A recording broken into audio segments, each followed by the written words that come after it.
The Engines Trust has only been open as a museum since about 2000. It's an entirely voluntary-led and run organisation.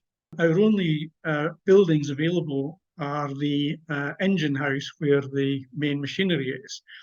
And our object there is to try and keep that experience as much like a working environment for the general public as it can be. So our capacity to expand and to do modern things that a museum is expected to do these days was really very small. And so there's a physical constraint. But more importantly, perhaps, the trustees realised that for Kempton Steam Museum to become a more modern, outward-facing place, an awful lot of development had to happen. And it was frankly beyond our capacities. You know, we have, as trustees, we've got lots of ideas on what needs to be done. We had a little less idea on perhaps how we should order things. What the consultancy helped us to do really was, this is going to sound slightly odd, was to actually establish priorities. You would have thought that we might know what they were, but actually, when you're in the early stages of development like we are, there's just such a massive things around that you ought to be doing and you want to do. Having someone to externally home in on those things that might matter as a first priority based on her business background was really helpful to us.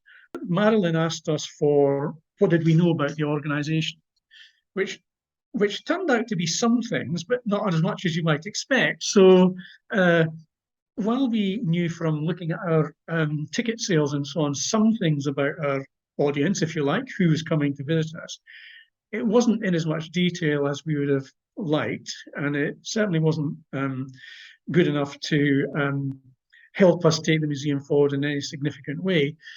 So we gave Marilyn whatever information and data that we had. She looked at it and then came back with some very important recommendations for us. Given that part of our problem was a lack of capacity, Marilyn also suggested that we have a look at the NLHF's what would have been called the Resilience Grant Programme once, their capacity building grants, which I did.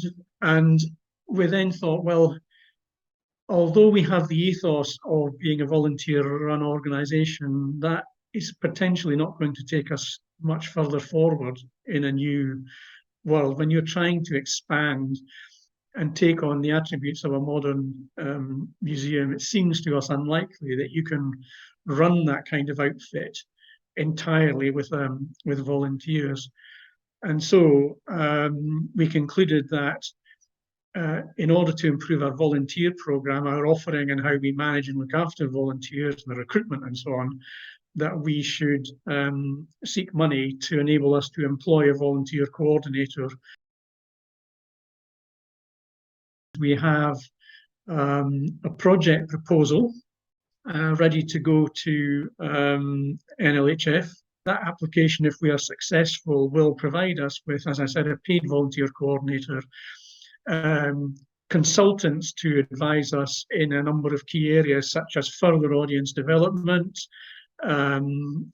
consultants to help us establish a couple of probably online education packs aimed at key stages 2 and 3. This was all based on Marilyn's advice of her knowledge of expectations on schools as regards the national curriculum and so on, and how that fitted with the museum and its ethos.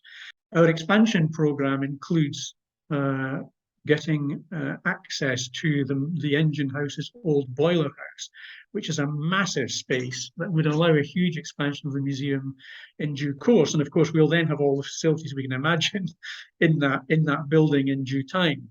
But in the meanwhile, we need to do something to improve our visitor experience now.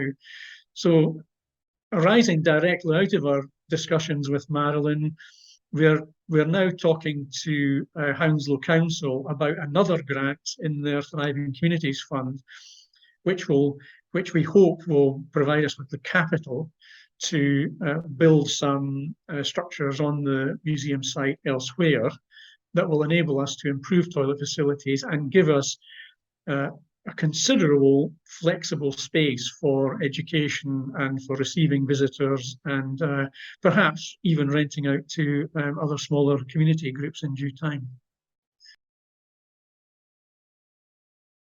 One of the things we had to overcome was the idea that we can do everything ourselves, that we know what we're trying to do, and therefore we just need to plan how to do that. And actually, it wasn't really getting us anywhere. All we ended up doing was talking about the same things over and over again. So one of the really clear things for me is that you don't be afraid to ask for help. One of the other things that you need to do in an organisation like ours, where, let's be honest, there is going to be sensitivity amongst a group of volunteers who have been there for a long time. In some cases, people who've been in our case, with the museum for the whole of its 20 years of existence. And that's a real challenge. You're going to have to face the fact that those volunteers will need to be, well, you need to bring them along with you. And it won't always be easy. But when you've got a rational basis for what you're trying to do, that in this case arose from the consultancy, we've found it's been so much easier. We can say, well, this is not the trustees just dreaming this up, guys. This is someone who knows what they're talking about, giving us advice and the benefit of her experience. And that has been really helpful.